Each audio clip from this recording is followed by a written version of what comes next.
Every day, the equivalent of 1,440 garbage trucks of plastic is dumped into our oceans. By the time you finish watching this video, at least 2 truckloads worth of plastic waste will have reached the ocean. Plastic waste generation is set to triple by 2060, and plastic waste leaking into the ocean will also triple by 2040. This is an unacceptable burden to place on future generations. Mismanaged waste is by far the largest source of plastic pollution, with detrimental effects on human health and the environment. Our everyday activities also cause leakage of microplastics through wear and tear of rubber tires, textiles containing plastic, paint, and other sources. Plastic waste that is already in the environment is not just an issue of local pollution, but also a source of microplastics and harmful chemicals. All over the world, people are working hard to handle waste and clean up pollution. But to end plastic pollution, we need a global treaty with common rules that help us turn off the plastic pollution tap. The High Ambition Coalition to End Plastic Pollution is committed to developing an ambitious, international, legally binding instrument to end plastic pollution by 2040, to ensure that all parties take measures to eliminate releases of plastics to water, land, and air. Countries should be required to take effective measures to collect, sort, and if necessary, dispose of plastic waste in an environmentally sound manner. Parties to the treaty should set a target to reduce the amount of plastic waste in need of final disposal. They should also be required to work together to address legacy plastic waste, including remediation. We can't do it without you. Let's end plastic pollution by 2040.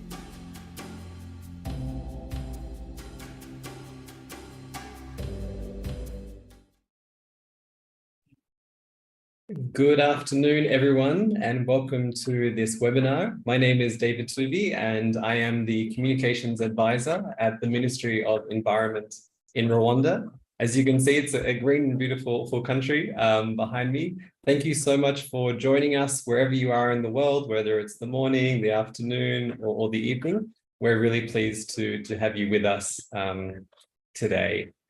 So welcome to this webinar on how we can build a new plastics treaty on pollution, which is currently under negotiations, and how we can develop provisions to enhance a circular plastics economy, eliminate the release of plastics to nature, and also clean up plastic that is already in the environment. We're grateful to the governments of Monaco, the Seychelles, and the United Arab Emirates, with the support from the High Ambition Coalition to End Plastic Pollution, for hosting today's webinar. And we're lucky to be joined by a number of speakers from our hosts who'll be joining us and sharing their views shortly. The High Ambition Coalition to End Plastic Pollution is a group of now 53 member states with the common ambition to end plastic pollution by 2040, as you saw in the video. The coalition is co-chaired by the Minister of Norway and also Rwanda, where I am based. This event is part of a series of webinars organized by the coalition on the potential provisions in the Plastics Treaty. We have discussed provisions to reduce plastic production, provisions to eliminate and restrict plastic polymers, chemicals and products of concerns, how we can build the circular economy for plastics, and also how we can do waste management better and eliminate the release of plastics, which we are going to continue in our discussion today. Thank you to the hundreds of people who have joined. I think we're over 100 now, and I'm sure more will join throughout the 90 minutes that we have. The speakers that we have are experts in their field, policy leaders, scientists, business leaders, and we're really grateful that they've decided to share their views with us today. I just want to go through some of the speakers we have. We have Wilfred Deary from the Ministry of State of the Department of External Relations and Cooperation from Monaco. We have Nanette Lore, from the Ministry of Environment, Energy and Climate Change in the Seychelles. We have Priya Sama, the chair of the Circular Packaging Association from the United Arab Emirates. We have Athelia Vaquez Morales, is the professor from the University in Mexico. We also have Nai Takeuchi, who's the Program Management Officer at UN Habitat. We have Mercedes Munoz Canes, the Marine Biodiversity and Blue Economy Manager at IUCN Center for Mediterranean Cooperation. We also have Arthur van Mansveld, who's the Senior Engagement Specialist for Achimia Investment Management. And finally, last but not least, we have Jakob Rognhag, who's the Vice President of Public Affairs Systems for TOMRA. Thank you again for taking time out of your busy schedules to be with us. We're very happy to have you join us today. As always, we're keen for this webinar to be as interactive as possible. So please feel free to share your questions and comments in the chat function. We'll go through those throughout the session and we'll get to as many as possible during the Q&A part of the discussion later in the webinar. Also, if you would like to engage and join and speak, please do raise your hand and myself and the team will do our best to reach you. So we're going to start our discussion now. We've discussed potential treaty obligations to increase the circularity of plastics in the economy in earlier webinars, but this is the first webinar that addresses the closely interlinked aspects of circularity, waste management, and the need to clean up existing plastic pollution. From the discussions that we've had, but also from the latest research, which is numerous, it's clear that we need a treaty that will comprehensively address the plastic crisis coming from the pollution of plastic waste. Some of you may be aware, but the High Ambition Coalition provided a submission to INC2 on behalf of the co-chairs, and it proposed that the plastic treaty establish provisions for plastic waste minimization and environmentally sound collection, sorting, and preparation for reuse and recycling of plastic waste to re-enter recycled plastics into this circular plastic economy, and also to make sure we're avoiding plastic from leaking back into the environment. We also just, saw in that submission that the treaty must establish provisions for the remediation of legacy plastics as well. So what are the kinds of provisions that can be adopted to turn off this plastic tap and also build this vibrant circular economy for plastics? What is needed in the treaty so that we're also cleaning up existing plastic pollution? It's now time to turn to our panelists to answer some of these sometimes tough questions, but I'm sure that they will give us some fantastic answers and we'll learn a lot. So once again, if you do have questions and comments, please feel free to write in the chat function and to raise your hand later in the discussion. My first question goes to you, Priya, as chair of the Circular Packaging Association in the UAE. What are the key provisions that you think should be included in the new treaty to ensure the circularity of plastics in the economy? Thank you, Priya. Hi, David, and a warm welcome and a good afternoon to everybody from the UAE. I'd just like to start by actually thanking the UAE Ministry of Climate Change and Environment for inviting the Circular Packaging Association to represent the UAE on this very important topic in this webinar. Now, that's not really surprising given the fact that this confidence comes at the back of the fact that we have been working with the UAE Ministry of Climate Change and Environment since January 2019, along with NGOs, so a kind of a perfect public-private partnership that has been in existence for the last few years. At the time, and let me just, before I jump into the provisions, I think it might be useful for me to provide a little bit of the background, which kind of got us here today, which is with regards to the Circular Packaging Association. So when we did set up the CPA when we came together as a coalition of companies in January 2019, what we did is we started by doing a landscape assessment, followed by a proof of pilot, both of which kind of demonstrated the value of implementation of a circular economy to plastic packaging, as well as the viability of implementing such circularity within the UAE.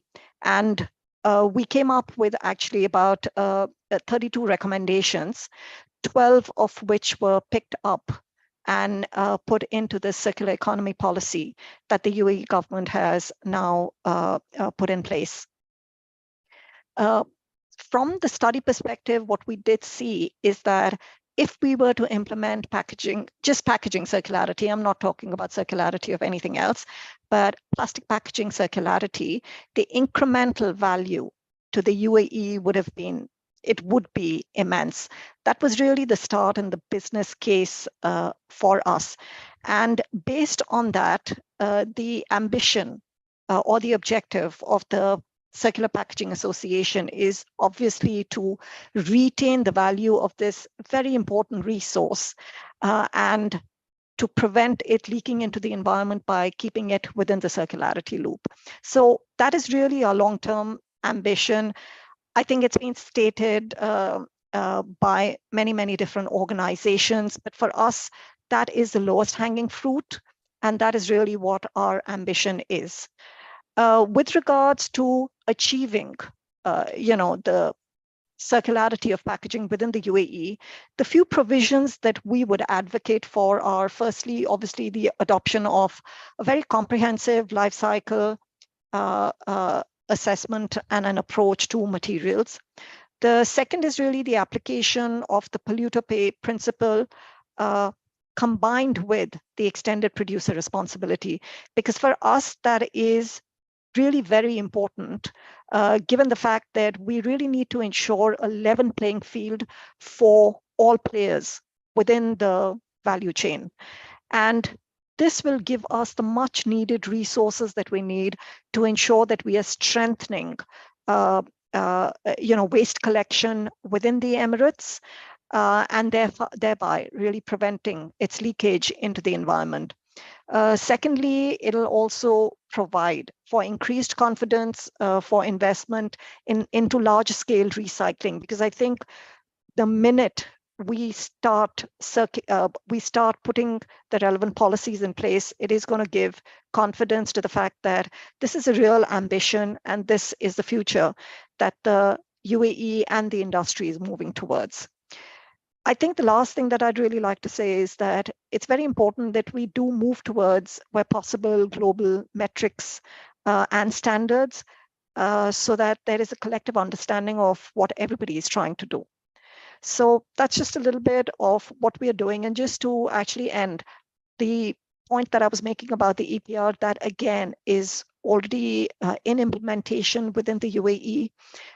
There is work that is being done to prepare EPR draft framework, which we're hoping will be ready by the end of the year.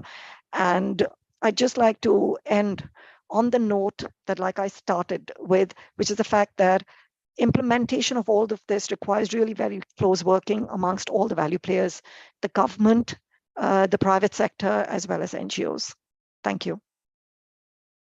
Great. Thank you so much, Priya, for that very detailed summary. And it sounds like there's some fantastic work going on in the UAE. And it's terrific to see that so many of the recommendations that you provided were adopted in that circular economy policy for the UAE. I think one of the other things that really stood out for me is the role of the treaty in sending a strong signal, whether for private sector investors, even potentially research as well. And I think if there are those strong provisions in place, then that will make that signal even stronger. So thank you so much for that. I want to now turn to Wilfred Derry from the Ministry of State for the Department of External Relations and Cooperation from Monaco. Thank you so much, Wilfred, and thank you also for your active participation as a member of the High Ambition Coalition. I'm keen to hear from you on the potential mechanisms that the treaty can contain in order to eliminate the release of plastic into land, air, and water. How can we stop plastics from getting into our environment through the treaty? Thank you. Dear colleagues, the current negotiation process requires us to be as comprehensive as possible in dealing with plastic pollution. Therefore, we should take into account all sources that would leak plastic in the environment, especially when it comes to microplastics. Indeed, the release of microplastics occurs throughout the life cycle of products and are estimated to more than double globally from 2.7 million tons in 2019 to 5.8 million tons in 2060. Industrial activities, including the manufacture, processing, and recycling of plastics, can result in the release of microplastics into the environment. For instance, what we call the primary microplastics, like pellets used in the industry, can be lost or spilled during production, handling, and transport. The Euro assess around 280,000 tons currently. But a lot of these microplastics, like microbeads, spherical or amorphous microplastics, are added to products. We can find them in cosmetics, fertilizers, paints, detergent, food supplements, and sanitizers and some medical products. According to the latest numbers available, road transport provides 1 million tons of them. Tires contain synthetic rubber and other additives that wear out in contact with the road surface. The released microplastics can be washed into water bodies by rainwater or accumulated on roadsides. Synthetic fibers also, such as polyester, nylon, and acrylic, release microplastics particles when cloths are washed. These microfibers can enter water bodies through wastewater treatment systems and eventually end up in aquatic ecosystem. Also, many personal care and cosmetics products such as scrubs, toothpastes, and shower gel contain plastic microbeads. When these products are used and washed, the microbeads enter sewage system and can pass through filtration system, resulting in their release into aquatic environments. And we can also find them in sewage sludge. In consequence, the use of certain of our daily life products is a diffuse source of plastics, and the microplastics they contain will end in water, air, and soil. In the future, we can believe that innovation in product design and industrial process might lead to a reduction of this unintentional release of microplastics. Nevertheless, under the future treaty, we should address both point and diffuse leakages of microplastics in order to reduce the associated environmental and health risks. As a matter of fact, there should be an obligation for each party to identify these sources of plastics and to take the necessary measures to eliminate their release to the most possible level. We look for the future treaty to require parties to establish a common understanding of these potential sources, for example, by establishing a list of categories, and to adopt guidelines on best available techniques and best environmental practices to deal with them. Thank you, and thank you to the organizers. Thank you so much, Wilfred, for that. I think one of the important points that you mentioned is we need to understand the source. If you can't measure something, you can't manage it. And there's no way that we will be able to manage the plastic waste that goes out there if we don't understand the sources. And at the same time, we also need to be reducing some of those problematic microplastics, as you mentioned, that can be found in cosmetics, many of them that can be easily replaced as well. So thank you so much. We're going to come back to you later in the discussion, and we appreciate your contribution so far. We also have with us Ms. Nanette Law from the Ministry of Environment, Energy and Climate Change at the Seychelles. And I'd like to hear from you specifically on the issue of legacy plastics. So what are some of the key provisions that the new treaty should contain to ensure the cleanup of existing plastic pollution that's already out there? Over to you, Nanette. Thank you. Thank you, David. Good morning, good afternoon, good evening, everyone. Thank you for the question, David. I'm going to make my intervention. As you know, Seychelles is a small island state, and we are faced with a lot of challenges, especially with regards to waste management, and plastic is one of the issues that we are currently facing, as other states and other countries. The legacy of plastics, from a small island state's perspective, we've seen that plastic has changed the ways in which we live. It has changed the activities that we do. And in Seychelles, we've sort of become dependent on it. Yes, it was produced with a good intention, but we've seen that it has become a problem over the years, as it is obvious. And we have seen the evolution of plastics throughout the years. For example, in Seychelles, we've tried different measures with regards to try and mitigate the issue. For example, we've have drafted and approved several regulations, laws with regards to plastics, starting with the issue of the sizes of the plastic. So we've tried to increase the size of the plastics. We've tried to ban what we call the flimsy plastic bag, so as to try and change the behavior of the public. So for us, the legacy of plastics, as the years have passed, it has become a very big problem. And this, for us, has put a lot of burden on resources. As you know, being small island states, we lack a lot of resources, we lack capacity. And this, we've seen that it has put a burden on us, especially when we are trying to deal with the waste management issue. So, in addition to that, we've seen that, for example, for us, plastic accounts for a huge amount with regards to waste entering our landfill.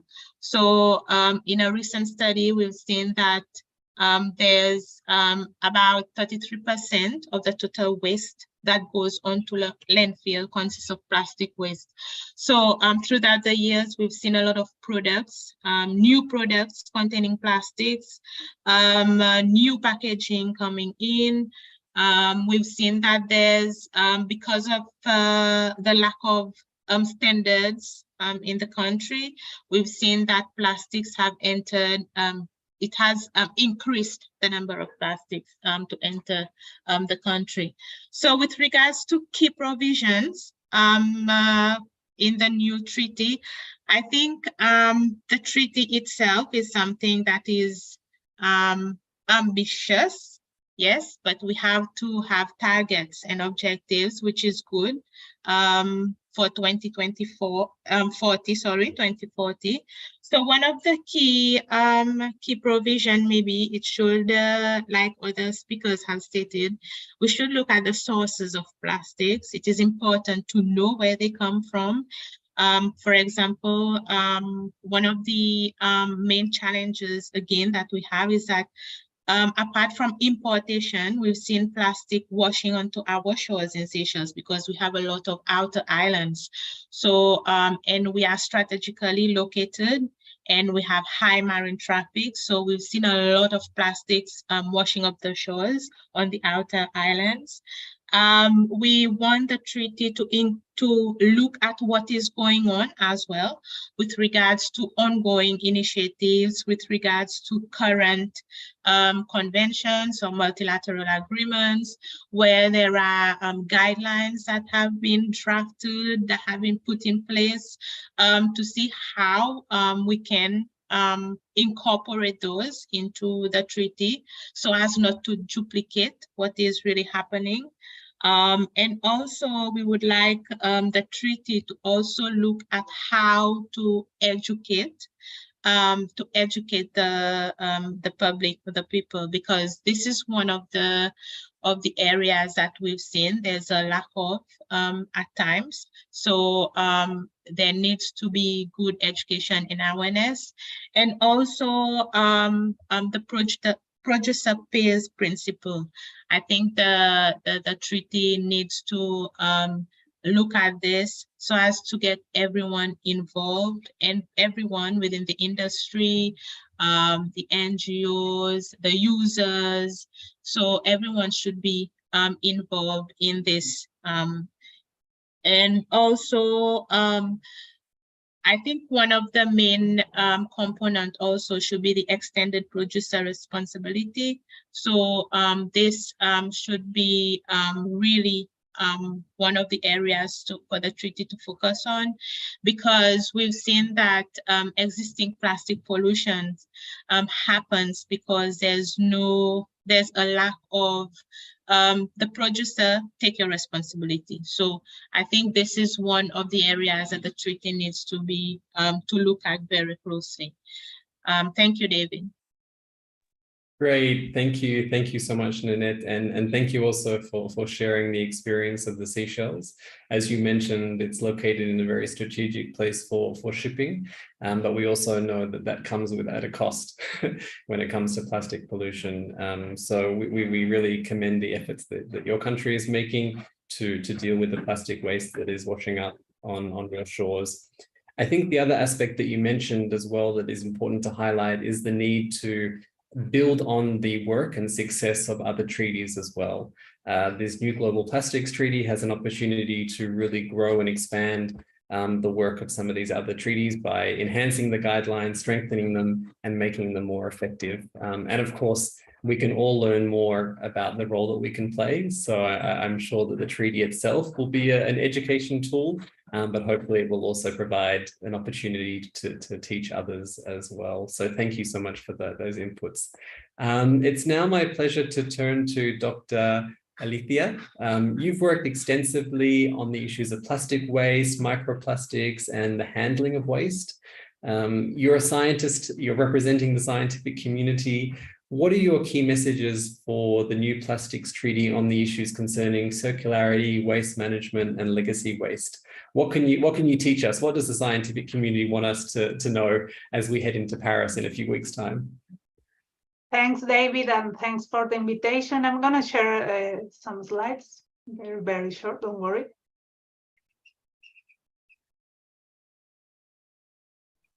Great, thank you so much. If you could also put it into presentation mode. I'm trying to do it.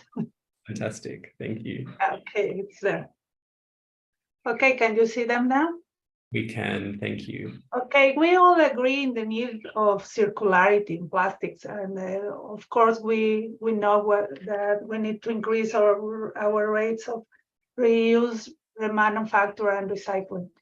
In order to do so, first we need to define clear standards and criteria for circularity. So we all are talking about the same issues, because right now there are a lot of circularity claims that are really related to what is happening now.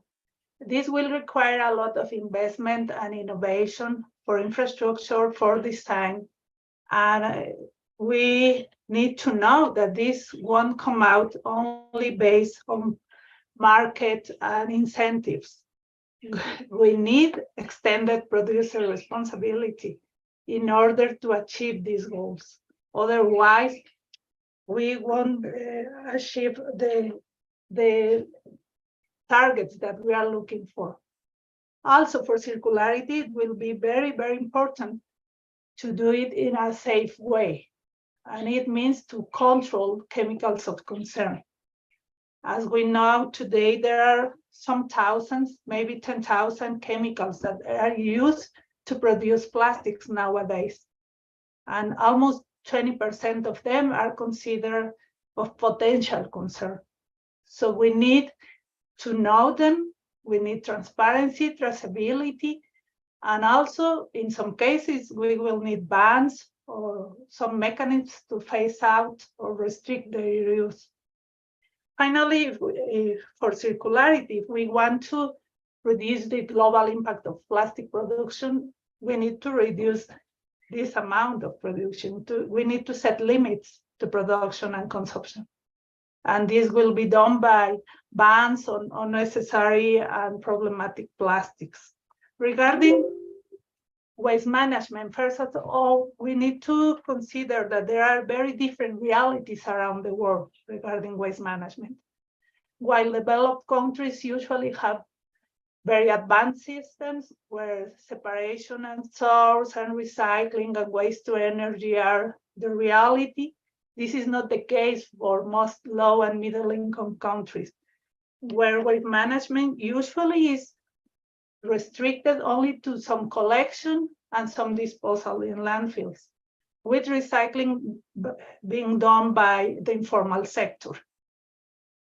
We have to be aware that almost 2 billion people lack formal collection systems. So there is a big issue regarding waste management around the world, and we need to increase the capacity. For this, we need to develop infrastructure.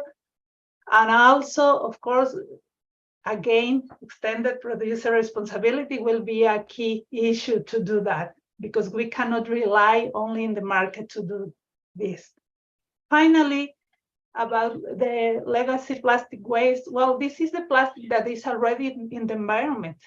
We do not have a specific number, but it has been estimated that between 10 and 15% of all the plastic that has been produced is already in the environment.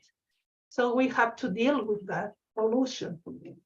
It is really, really difficult technically to remove the plastic, especially from the ocean, and most if it has been degraded. So we need innovation and financing to develop technologies that allow us to do that. But as we have seen in the current technologies that are being applied, the impact is very modest when we try to attack the plastic that is already in the open ocean. So we need to focus our resources in the points where it can help more. And probably this will be the rivers and the discharge from the urban areas into the environment. Also, once we have recovered these plastics, we need to know what to do with them. Of course, an obvious option is recycling, but it's not easy to recycle plastics recovered from the environment because they are very complex mixtures and they have been weathered. So we also need innovation in recycling technologies for those plastics. This is a very big challenge because the environment is global and we need financing and collaboration and specific agreements, especially in those areas beyond national jurisdiction. Those plastics islands that we have all heard about are in the middle of nowhere. I mean, they are not the responsibility of one specific country. So we need to set some strategies to deal with that. Thanks. Great. Thank you so much, Alethea. I really appreciate that very clear presentation. I'm going to put you on the spot here for a minute. Could you explain to us what extended producer responsibility is? We've heard EPR. Yeah. All of the speakers, but for those, we have about 170 people who have joined the call. Some of us might not know what it is. So if you give us a quick intro, that would be great. Yeah, of course, extended producer responsibility is a principle that states that producers of the things that we use every day should be responsible of the impacts of their products along all their life cycle. It means up to the end of life. They should take some responsibility in the recovering and management of these end of life products. So very briefly, that's what it is. Fantastic. Thank you so much. I think that's very helpful for all of us. I think one of the things that you mentioned is that the issue of plastic pollution, particularly legacy plastic pollution, often crosses borders and boundaries, whether it's the rivers that in urban areas that end up going through multiple countries and end up in the ocean, the plastic waste itself. So there is that real need to both consider the transboundary nature of plastic, particularly legacy waste, but also the need to understand the varying capacities of countries to manage that waste once it arrives on their doorstep. Oh, you're on mute, Alethea. Yeah, of course, the effects are not distributed equally around the globe. As Nanette already mentioned, small islands, some coastal areas are especially affected for plastic waste. So we need to take that in consideration when doing the strategies for this treaty. Absolutely. Thank you so much. I think that concept of innovation and financing to help bridge those gaps will be critical. Thanks, David. Thank you so much. I'd now like to turn to Nao Takeuchi from UN Habitat's Waste Management Unit. Now, you work with cities all around the world to deal with the ever-expanding need for plastic waste. We know that plastic waste is set to grow hugely in the decades to come. It's obviously not an easy task, and it's something that the previous speakers have mentioned. Through your role as the custodian agency for the SDG indicator on waste management, in light of these trends, what do you believe the new treaty must address to enable cities and countries particularly also to provide the adequate services to address plastic pollution, both today as it's an urgent problem, but also into the future as we look towards the 2040 goal and beyond? Over to you. Thank you very much for this very interesting question, and also giving us a seat for this very interesting opportunity. So I just would like to mention some of the most updated global estimate of the SDG 11.6.1, measuring the percentage of municipal solid waste collected and managed in control facilities out of total municipal solid waste generated by cities. So these are the indicators that we are monitoring at the moment, and then it's about, we found out about like 2.3 billion tons of municipal solid waste generated, and then of which 40% is neither collected nor managed in control facilities, meaning that almost amounting up to 1 billion tons of municipal solid waste is polluting the environment, not really managed in proper way. So, and then under this monitoring, we found out a very average percentage of plastic being recycled from total plastic waste generated in those cities. And we applied this SDG 11.6.1 monitoring methodology for about 50 cities in the global south. And we found out about only 12.3% of the plastic waste is being recycled at the moment. And predominantly those are PET and LDPE. And this figure really shows how recycling is actually hard business, to being constantly affected by the volatile oil markets and so on. And then I think like considering the 12.3%, most of the almost 88% of the plastic waste generated from municipal solid waste from the low to middle income countries are not collected, are not recycled at the moment. So considering that figure, I think that even with subsidies to make those recycling business economically viable and stable, I am very, and then also it is quite uncertain that how much of the plastics currently not being recycled can become recyclable, and then especially low to middle income countries. So those are the considerations that we should probably face. And then based on this, we really think that the elimination of unnecessary, problematic, and unrecyclable plastics production is one of the provision from this plastic treaty. However, that I'm talking about this this thing from the perspective of municipal solid waste management.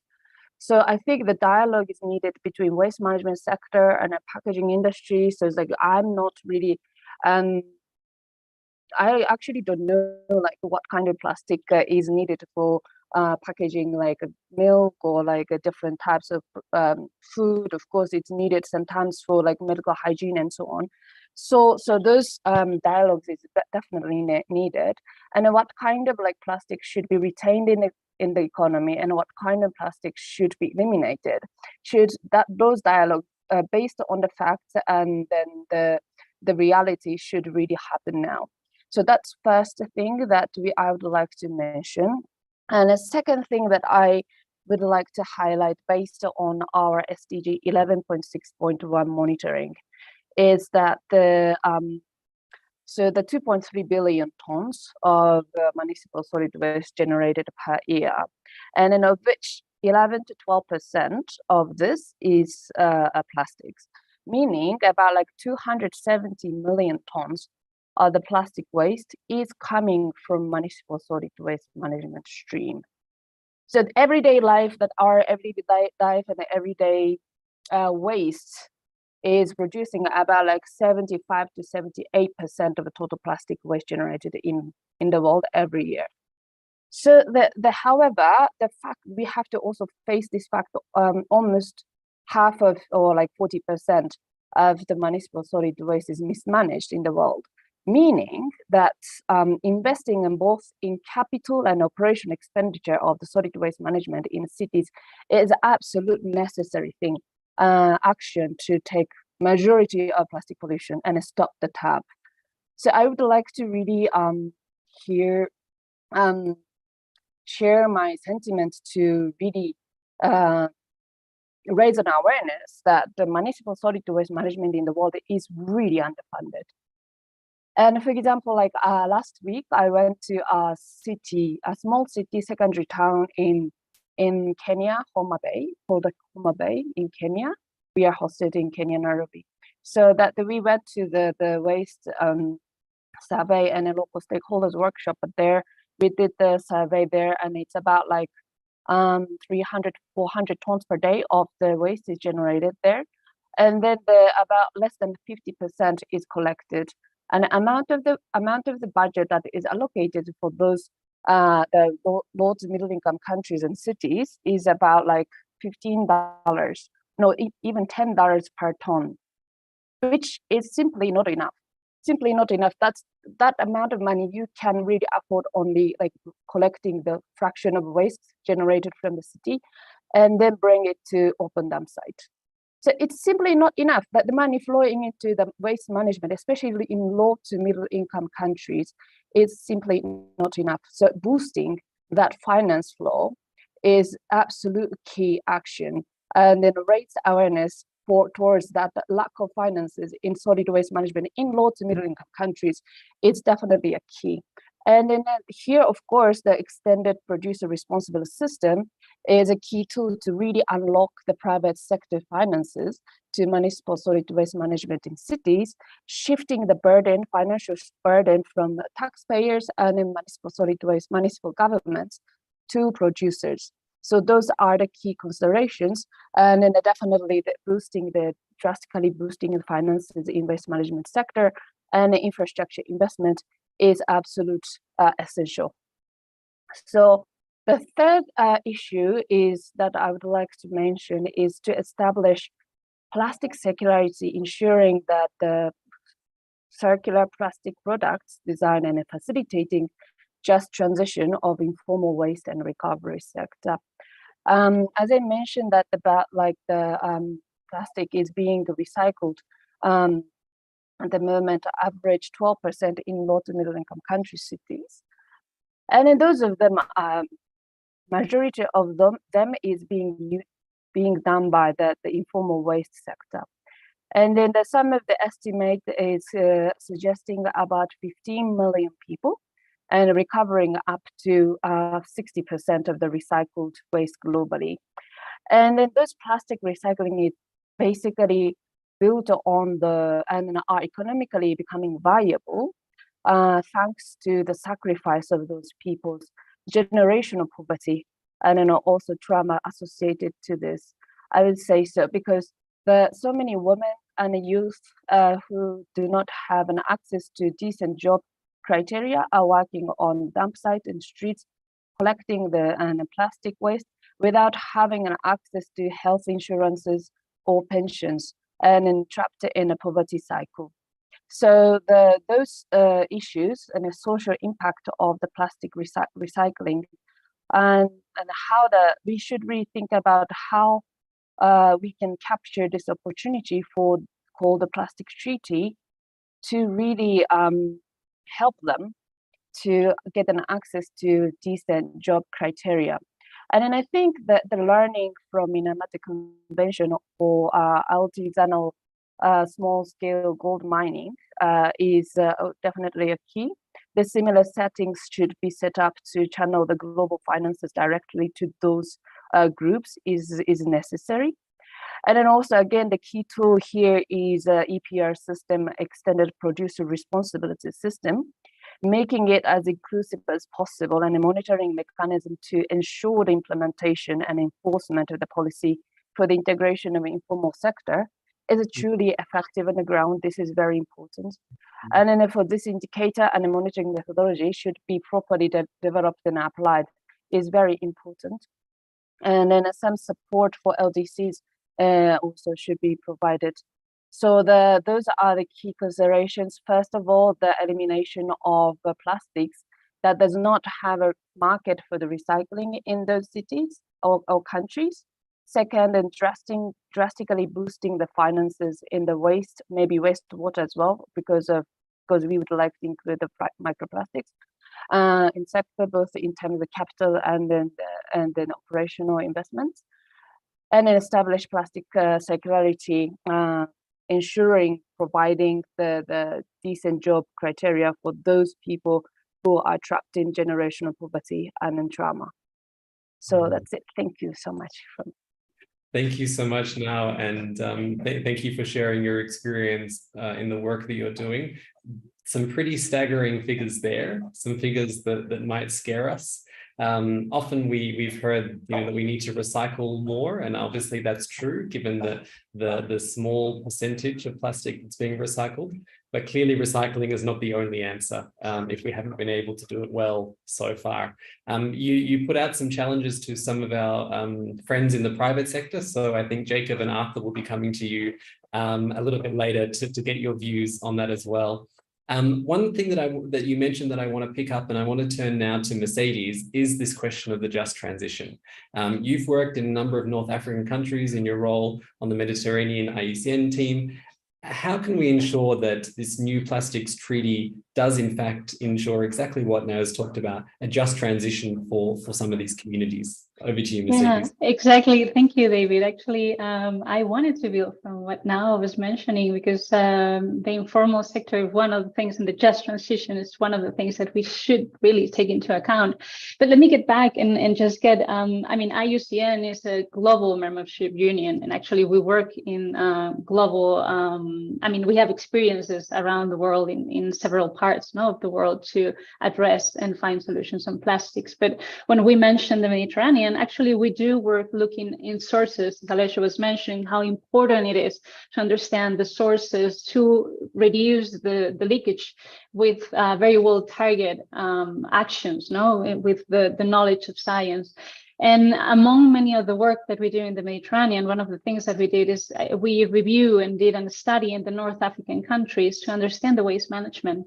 And among the many opportunities and challenges and especially results that we had in there, one of them was about the informal sector and how important it is in those countries and to get and get all that plastic that could be recyclable, and how they important, and we should take them into account when we're talking on the plastic treaty. Because of course this plastic treaty and in the plastic context, we want to transition away from this informal sector, but that will carry, as Now was mentioning, and we think, and I think Nanette and Alette and we were mentioning how this could carry unemployment and poverty.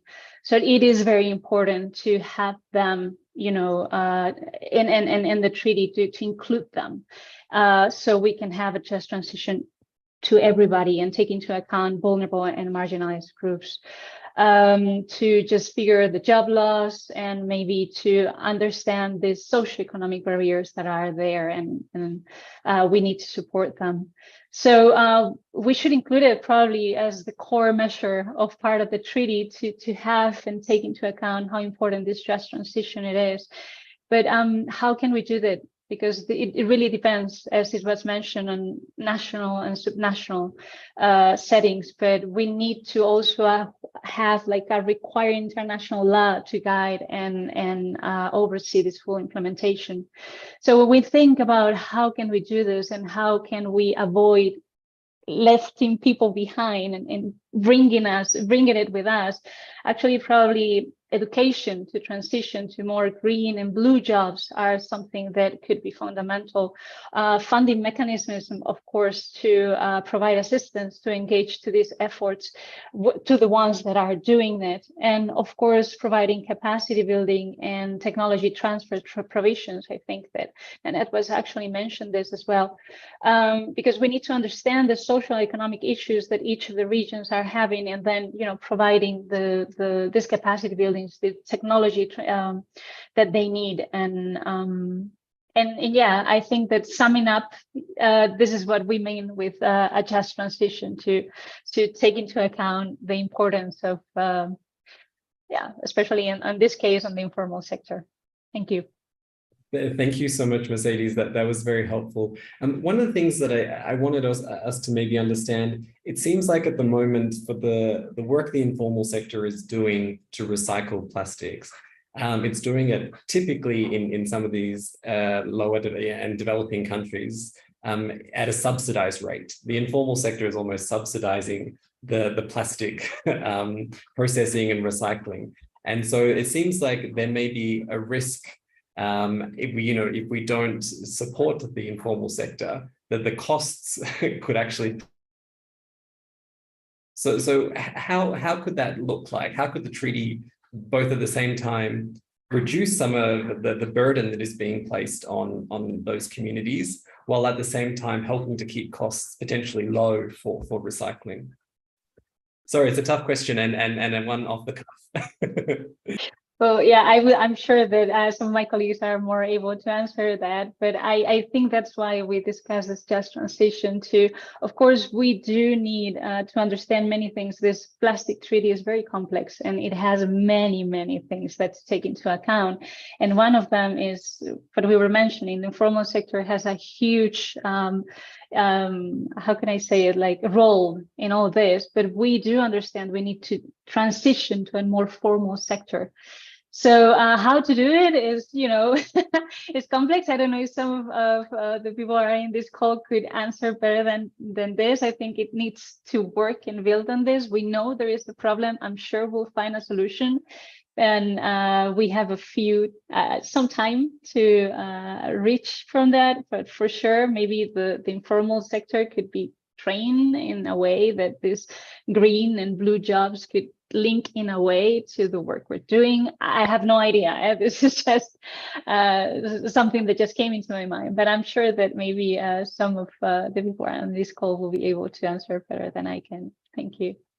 Sure. Thank you so much, Mercedes. I think what we've heard from many of the speakers is the need for policymakers, private sector, academia, civil society to work together, given the complexity both of the problem that we're facing, given the multiple sources of plastic, for example, there's also multiple sources of knowledge and experience that we can draw on as well. So I'm sure in our discussion, others can jump in as well. I want to now turn to the private sector. We've heard about the challenges, we've heard about some of the work that can be done, some of the principles that will be needed to be incorporated into the treaty. So I want to turn to you, Arthur. You represent a group of investors managing a combined portfolio of $10 trillion. And this portfolio had recently issued a call urging faster corporate action to cut the use of plastic packaging, which we've heard today is one of the core challenges. Can you tell us a little bit more about the initiative and that call to action? Over to you, Arthur. Yes, thank you, David, and thank you to the organizers of this event for inviting us. Indeed, I represent an institutional investor from the Netherlands.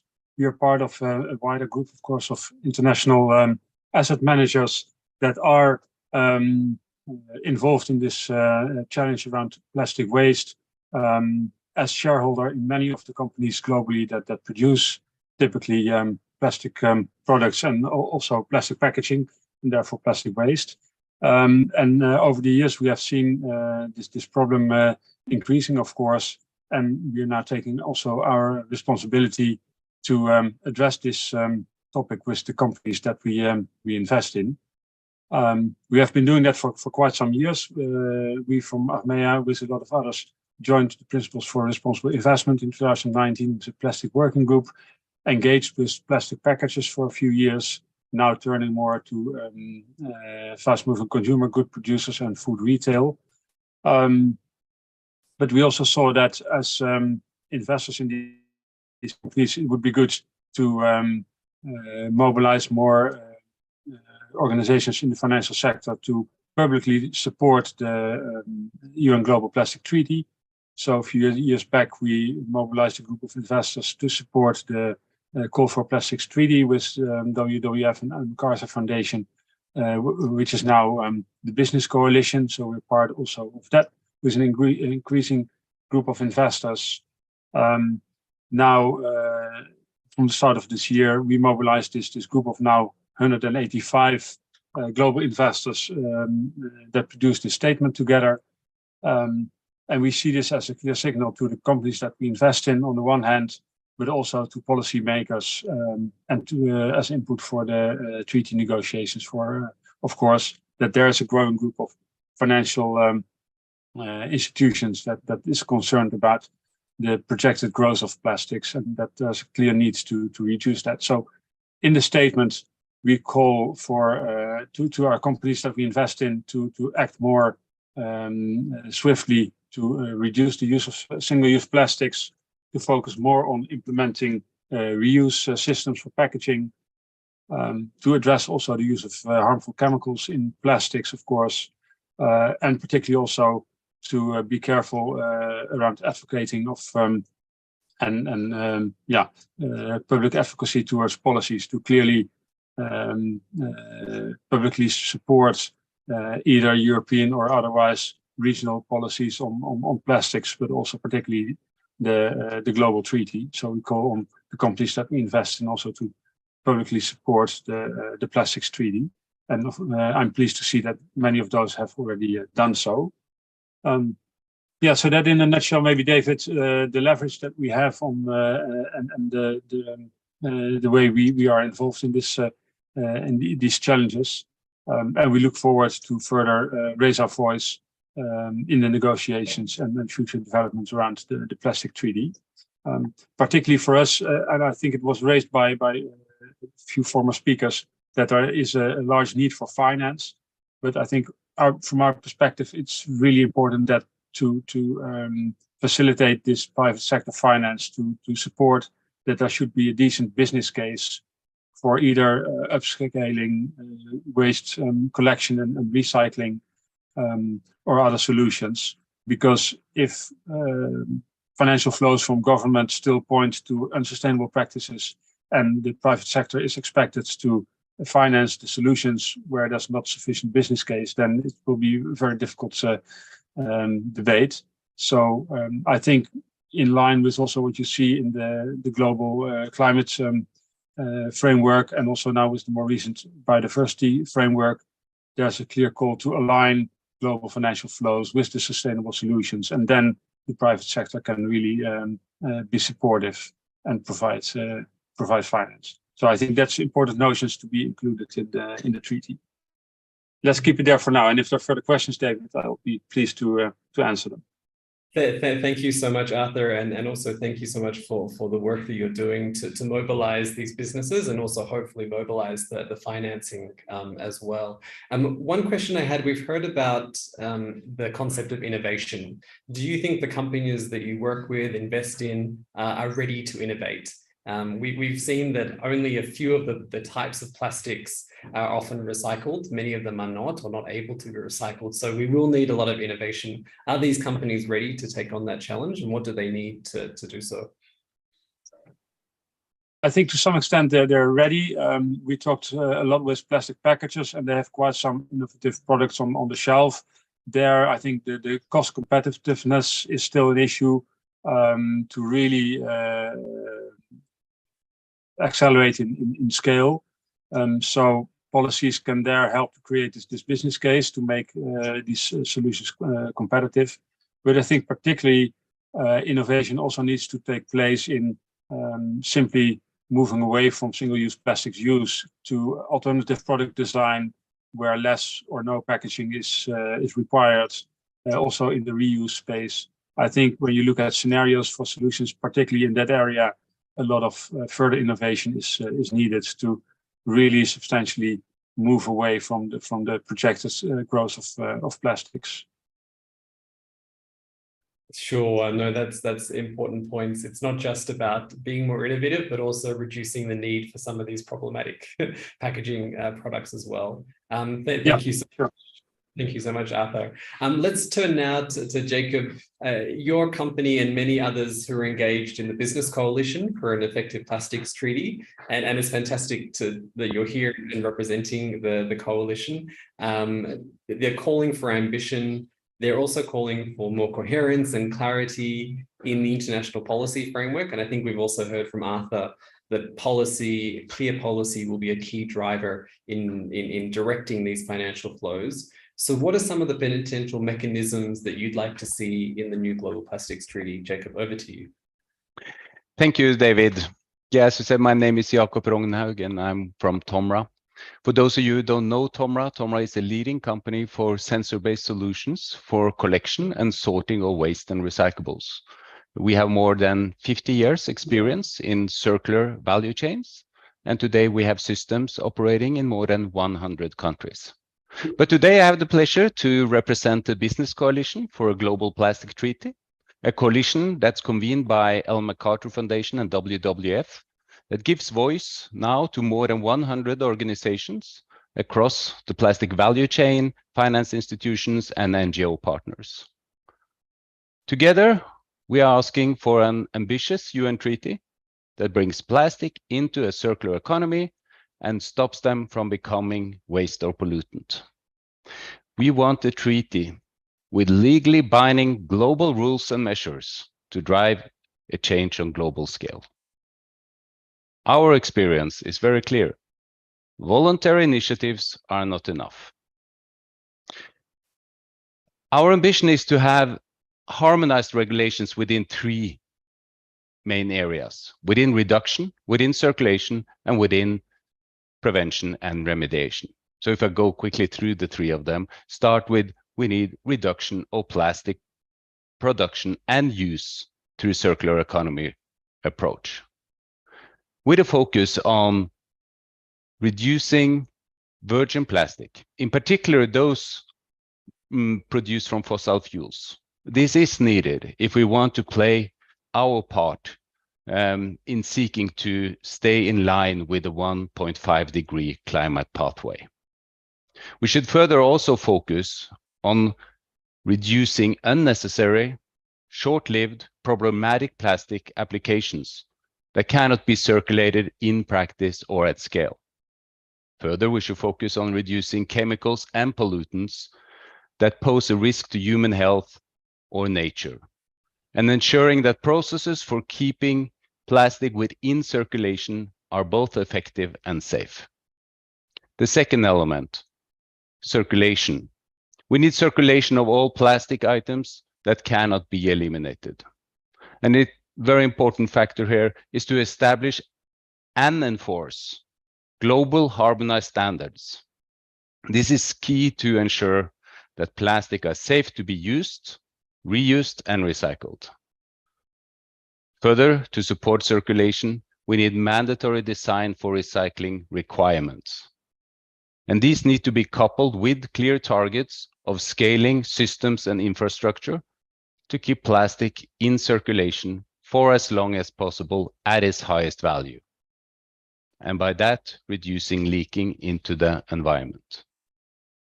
Further, which is also mentioned earlier today, we need establishment of extended producer responsibility policies that requires all industry players who introduce packaging or other short-lived plastic items on the market to fund their after-use collection and treatment. It's a critical tool to help us tackle plastic pollution. And what has also been mentioned, informal workers play a role in collecting, sorting, and recycling plastic many places today. And the treaty must ensure to protect and respect their livelihood, their health, and their human rights. We need to ensure that we achieve a safe, and just transition to a circular economy. To the last element of the three areas, prevention and remediation. I cannot more than fully support previous speaker for UN Habitat. We need robust management, waste management practices. It is required.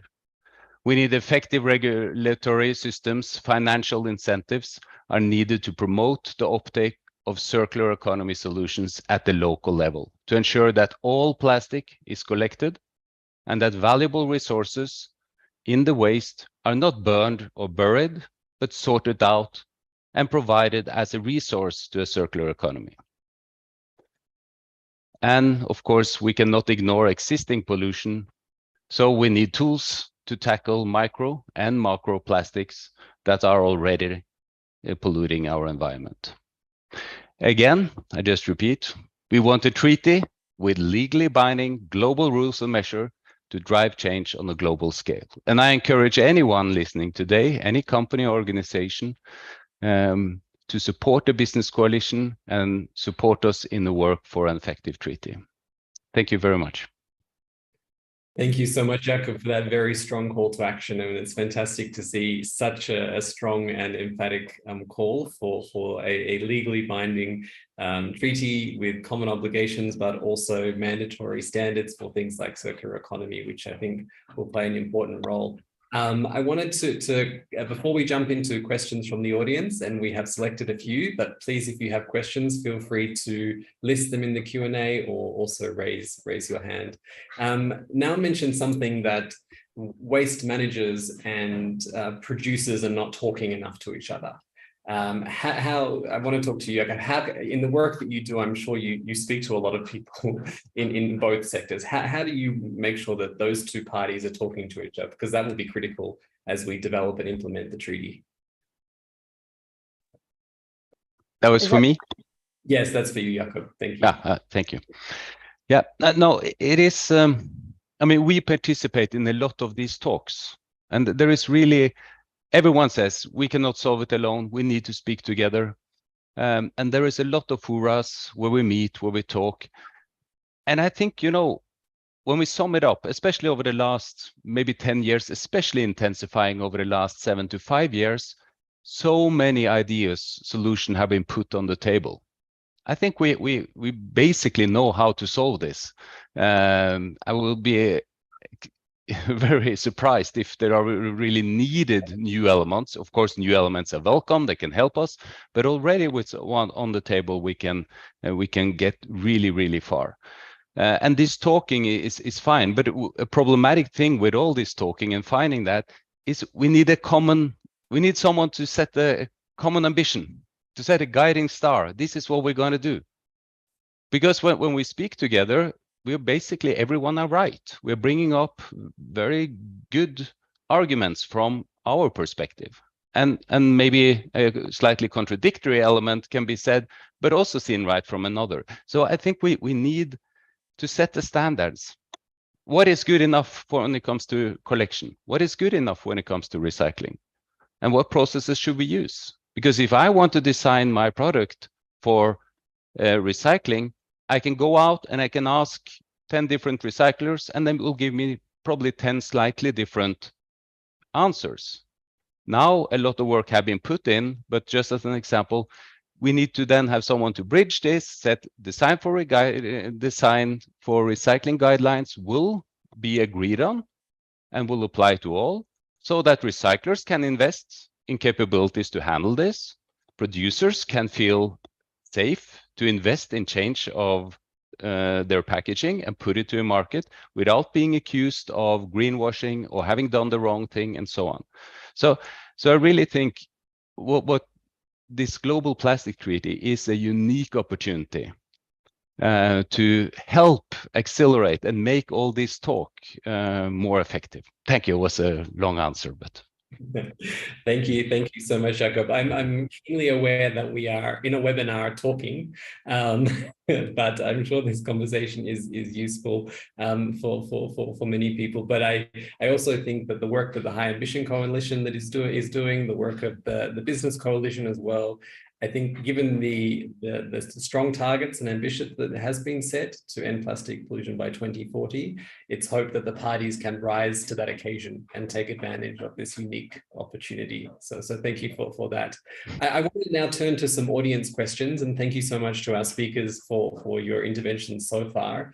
I want to now turn to now. We have a question from Muguro David, and he would like to ask, how does UN Habitat support small-scale recyclers to move from being dumping sites to material recovery facilities?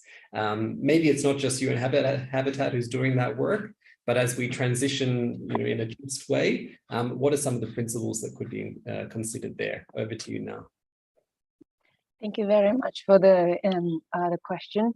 So under UN Habitat has two key pillars of programs in solid waste management. One is called Waste-Wise Cities, and the second is called African Clean Cities Platform. And they both are parallel programs, and then both are having the different priorities and so on, but have part of but the two of them are working hand in hand. So we did the SDG 11.6.1 baseline survey in Nairobi back in 2019 under the African Clean Cities Platform. And then those data really facilitated us to develop one pilot project to support the such community to set up a material recovery facility to effectively reclaim more recyclables from households, and then also to support them to have more like a decent job condition and green job creation through the investment of material recovery facilities and capacity development, as well as the bringing the EPR systems in Kenya, which is kind of now embryonic stage, and then also other stakeholders to kind of like establish some sustainable financial model that is centering supporting those informal waste sector groups who is serving the waste collection and recovery in slum areas. So that's some of the once we managed to be implementing this project successfully, we would like to kind of scale up this model to the different sector, and then of course that could be part of a good practice of just transition, bringing all these different stakeholders, including producers, municipal government, local and national government, and then also informal waste group. So yeah, maybe I hope this answered some of your question. Yeah. Sure, great. Thank you now. And I think David also provided his email address there, so if you feel free to provide him some more documentation. I want to turn to Alethea now to talk about recycling and the generation of microplastics from recycling. So we have a question, and I think there has been some media commentary about this recently, that recycling can produce microplastics. So how can we address that challenge? Thank you. Over to you, Alethea. Yeah, thanks, David. Well, recycling involves the grinding and washing and cleaning of plastics. So, of course, there is a potential for microplastic production that will go into the wastewater. So there is a recent article saying this. They assessed this in a pilot project, and they found microplastics. But also they found that they can be removed by a very efficient filtration system. So we go back to what others have said before. There's not only the need for recycling, but we need to be sure that the recycling is done in a sound way, so we can guarantee that we are minimizing the environmental impact of this activity. I think recycling is part of the solution. I cannot visualize a solution that does not include recycling, but it is only a part of the solution. We need to keep that in mind. I mean, it's not all about recycling. Recycling and circularity are not the same thing. is just one of the components. So of course there's a risk, but there will be the same risk if we continue sending these plastics to landfills or to dump sites or to the environment. So what we need to do is to try to mitigate the risk with the base available technology during the recycling process. Thanks.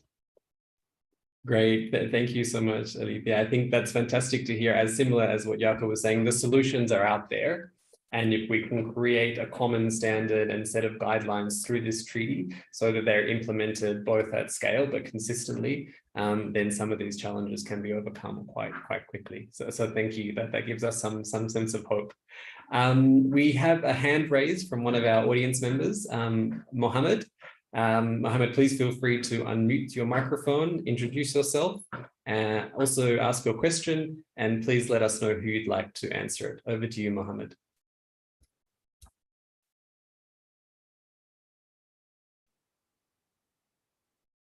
If you can hear us, and Mohammed, if you're with us, please feel free to unmute your microphone and address your question. Okay, as we wait for Mohammed, let me come back to you, Jakob, for a question on EPR schemes, extended producer responsibility. A question we have is, are EPR schemes meant to also tax reusable products? And if not, how can we avoid loopholes that would let technically single-use plastics be sold as reusable? So let me ask that one again. Are EPR schemes meant to also tax reusable products? And if not, how can we avoid the loopholes that would let single-use plastics be sold as reusable? So I think questions around how do we strengthen the EPR schemes through the treaty? Over to you, Jakob. Yeah. EPR schemes are very complex and a lot of things.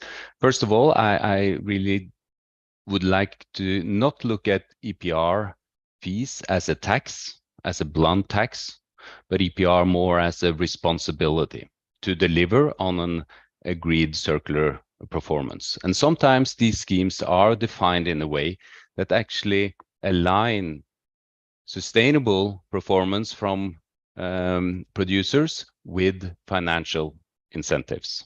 So the better they perform, the more they earn on this. When it comes to defining what a reusable scheme, which very much would fit to extend the producer responsibility scheme, and in fact, that's maybe where it came from in the very beginning, where you had, for instance, reusable glass bottles that were, the breweries wanted these back because it was cheaper. So they set up schemes to facilitate infrastructure to collect them and get them back. And that's a true example of a producer that take the responsibility and ensure the after-use treatment process of the material. So schemes for reusable, yes, they can absolutely, from my point of view, be seen as producer responsibility schemes and should be defined accordingly. Of course, there need to be definitions. So we are not just making plastic a little bit thicker and label them with reusable, and then it's in practice being used as one way. But here there can be requirements put on circulation, for instance, how many circles they need to take and so on. We have the same for regular recycling, right? So claims of saying this is a recyclable product, is it really? If it's not happening, so technical recyclability versus actually being recycled at scale. So a lot of definitions need to go in here and mechanisms need to be in place. So we drive the real behavior we want to happen. But of course, if EPR is seen purely as a blunt tax, so it's in a way, whatever you put on the market, you pay this much and you have no chance to affect it. That's why I reacted to the word using EPR tax, because it's also proven not to be so efficient in that terms. While if the producer can influence and reduce their cost or their tax by good performance, that's very effective. Fantastic. Thank you, Jakob, for making that distinction. That's much appreciated. I hope the the guest felt like the question was well answered. As we come towards the end of our webinar, I want to now turn back to our co-hosts. Thank you so much to our panel speakers for sharing your insights, your wisdom, your experience. Thank you for challenging us. Thank you for challenging each other. As we embark on this negotiation process, your voices will be needed. So thank you for joining. Let me turn back now to Wilfred. What are your hopes for the treaty? What does ambition look like for you when we're discussing the issues around remediation and legacy plastics? Over to you, Wilfred. Thank you. Thank you, David. Yeah, for now, I would say the challenge remain in the negotiations in the way that we will need to accommodate all different national situations to drive efficiently the global plastic industry and consumption to a sustainable pattern. This is my contribution. Thank you. Great, thank you so much. I think we've heard that from many of the speakers as well, that there are different stances for different countries, different cities even, and the Global Plastics Treaty will need to both consider those, but also not just consider them, but act on them in terms of the capacity that is built, the technology that is transferred, and the finances that are provided. So that's a fantastic point. Let me turn now to Nanette from the Seychelles. What does ambition look like for you as your final reflection? Thanks, Nanette.